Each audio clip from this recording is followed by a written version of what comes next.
Princess Adaugo was known in her father's palace as a woman of great beauty and wisdom. Many rich men and brave warriors came from far villages to ask for her hand in marriage. They came with gifts of gold, cows, and promises of power. But Adaugo rejected them all. She did not want a man who loved her because she was a princess. She wanted a man who would love her for who she truly was. One night, Adaugo made a bold decision. She wrapped herself in plain clothes, left her father's palace, and walked away from her royal life. She wanted to find true love, not a throne. To test the hearts of men, she pretended to be blind.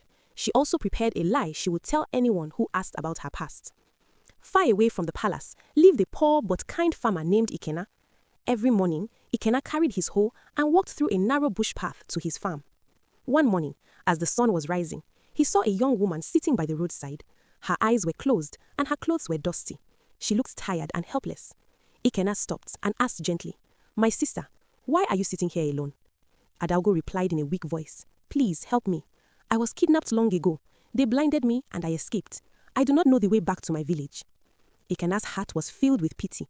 Without thinking of the burden, he held her hand and led her to his small mud house. He gave her food, water, and a place to sleep. From that day, Ikena cared for Adaugo with patience and love. He guided her when she walked, cooked for her, and spoke kindly to her every day. As time passed, love grew in Ikena's heart. He did not see Adaugo as a blind woman, but as a precious gift in his life.